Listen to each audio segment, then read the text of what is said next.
राज्य सरकार द्वारा राज्य पिछड़ा वर्ग आयोग का कार्यालय शिमला से धर्मशाला शिफ्ट करने के फैसले को लेकर विवाद गहराता जा रहा है। इस निर्णय पर कड़ा ऐतराज जताते हुए पूर्व आयोग सदस्य रामलाल शर्मा ने इसे बेहद ही दुर्भाग्यपूर्ण और राजनीतिक लाभ से प्रेरित फैसला करार दिया है। रामलाल शर्मा ने आरोप लगाया कि यह निर्णय शीला कांगड़ा के एक वरिष्ठ मंत्री के करीबी रिश्तेदार और आयोग के वर्तमान अध्यक्ष के आग्रह पर लिया गया है। उन्होंने कहा कि इस फैसले के तहत 10 कर्मचारियों के कार्यालयों को शिमला से धर्मशाला शिफ्ट किया जा रहा है, जो न तो प्रशासनिक दृष्टि से उचित है और न ही जनहित में। रामलाल शर्मा ने कहा कि इस फैसले के जरिए ओबीसी समुदाय को गुमराह किया जा रहा है और उन्होंने बताया कि इसके साथ ही यह दिखाने का प्रयास किया जा रहा है कि कार्यालय शिफ्ट होने से ओबीसी वर्ग को सीधा लाभ मिलेगा, जबकि यह वास्तविकता से परे है। उन्होंने कहा कि आयोग का मूल कार्य प्रदेश के उस संपूर्ण आबादी से जुड़े मामले पर अध्ययन करना है जो वर्तमान में ओबीसी की राज्य सूची में शामिल नहीं है,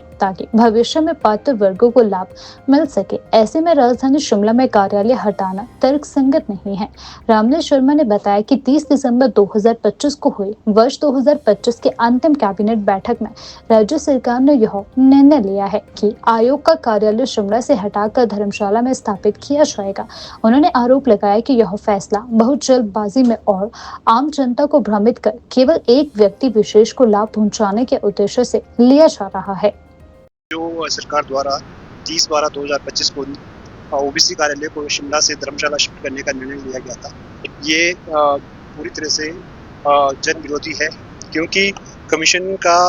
कार्य किसी विशेष एरिया को फायदा पहुंचाना नहीं है, जबकि पूरे हिमाचल प्रदेश की आम जनता की उनके अधिकारों को संरक्षण और समय समय पर न्याय देना है। जी मैडम, नहीं, ये उचित समय नहीं है, क्योंकि अभी पंचायत के इलेक्शन बहुत ही नज़दीक है। इसलिए सबसे पहले कमीशन का कार्य था कि जो भी ओबीसी की पॉपुलेशन का मेन कार्य है पंचायत रोस्टर को ध्यान में रखना, वो आयोग द्वारा नहीं रखा गया है, क्योंकि जो आयोग के अध्यक्ष अभी बने हैं प्रभात चंद्र चौधरी जी द्वारा, उन्होंने सरकार के समक्ष जो एक अपना कार्यालय शिफ्ट करने का प्रस्ताव रखा है, वो पूरी तरह से निराधार है और अपने स्वयं के बेनिफिट को ध्यान में रखते हुए वहाँ अपना घर उनका धर्मशाला में नज़दीक है, इसलिए उन्होंने ये प्रस्ताव इस समक्ष और राजनीतिकरण करके जो है ना, उन्होंने इस सरकार के समक्ष भेजा है। और दूसरा ये कि पंचायत का इलेक्शन जो भी नज़दीक है, इसमें हमारा जो ओबीसी की जो पॉपुलेशन है वो सर्वे 1993-94 में हुआ था, इसलिए उस समय ओबीसी की पॉपुलेशन करीब 9 लाख हिमाचल प्रदेश के लोग उससे लाभान्वित थे,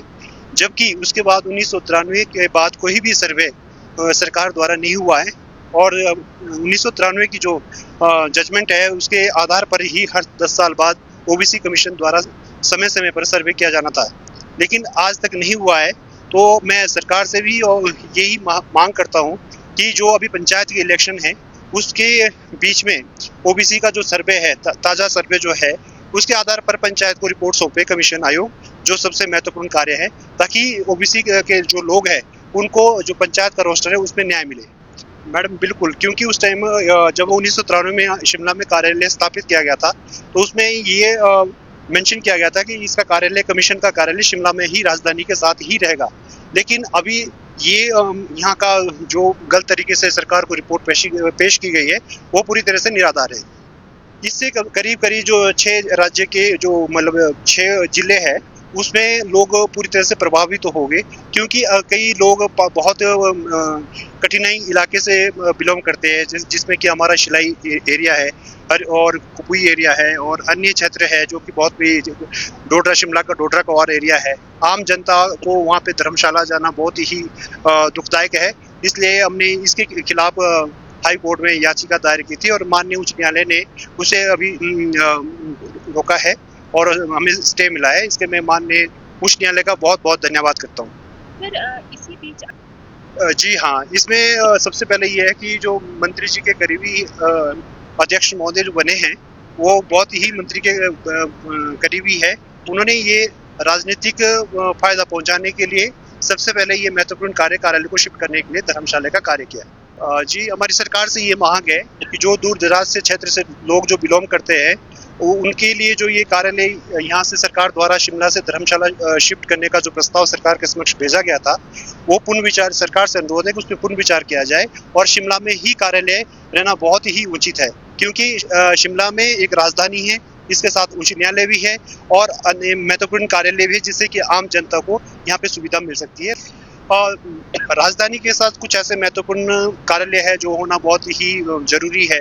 आम जनता मतलब अलग-अलग जगह पे जाना बहुत मुश्किल का सामना है और जैसा कि बार-बार सुनने में आ रहा है कि यहाँ बहुत ज़्यादा भीड़-भड़ाका का कुछ कारण दिए जा रहे हैं कि बहुत ज़्यादा जाम लगता है। लेकिन मैं सरकार के समक्ष ये अनुरोध करता हूँ कि अभी जो शिमला और सोलन 4 लाइन बन रहा है, उससे ट्रैफिक बहुत ज़्यादा डाइवर्ट हो जाना है और जो कार्यालय के है उतनी ज़्यादा मुश्किलें नहीं आनी है। तो हमारा आपसे अनुरोध है कि जो भी कर्मचारी है उनको भी परेशानी का सामना ना करना पड़े और जो भी आम जनता है उनको भी सुविधा हो, ये हम सरकार के समक्ष मांग रखते हैं।